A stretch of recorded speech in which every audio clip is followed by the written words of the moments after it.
What happens when a rover gets stuck on Mars? Curiosity just made it through one of its toughest climbs yet, as it's about to turn 11 years old. Let me show you how.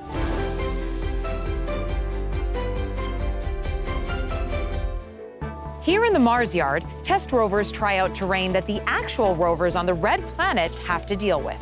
Curiosity has been facing a particularly challenging last couple of months. And here to tell us all about that is rover driver Dane Sholin. Welcome, Dane. Thanks, Marina. And that's right, the last 2 months we've been climbing a steep part of Mount Sharp, which has been quite a challenge. The good news is our team has found a detour and we're back on track. When we made the original plan to drive over this ridge years ago, we were using orbital images, which aren't detailed enough to show us all of the hazards.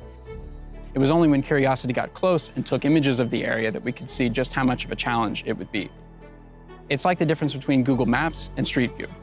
There are 3 things that make driving on Mars hard: steep slopes, rocks, and sand, and this ridge had all 3. We tried 7 drives on the original route, but we kept slipping, and we have to be careful with Curiosity's wheels as they've already taken a lot of hits on the rough Martian terrain. We zigzagged around this area for a couple of weeks trying to make our way up the ridge, but we just weren't making any progress. We needed to try something different. Let's head to the place where we plan our routes.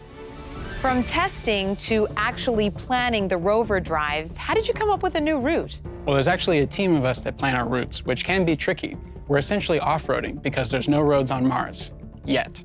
Us rover planners work with the science team members to pick our routes to get to the interesting locations while avoiding the hazards.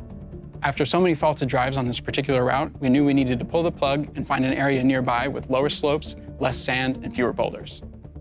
We decided to make our way for an area 150 meters away. It was a month-long commitment to take this detour with no guarantee we wouldn't run into difficult terrain again. But at least we were moving forward. And that's life on Mars. What was it like to finally get over that ridge? Oh yeah, what a great view. You can see where we got stuck and then the detour we took to finally get on top. I get to look at images of Mars every day, so I really get a sense of the landscape. I often feel like I'm standing there right next to Curiosity, looking back at just how far it has climbed. Getting Curiosity through that challenge over the last 2 months has been a huge accomplishment and so rewarding. So where is Curiosity headed to next? Well, we're headed back to the original route up Mount Sharp, where we recently investigated a cluster of craters. We don't see this scale of craters very frequently, so the science team wanted to check it out. Curiosity is celebrating its 11-year landiversary and is still going strong. There's something new to discover every day when you're going where no rover has gone before. To get the latest updates, follow @NASA JPL and @NASA Mars on social media, or take a deeper dive on the mission website.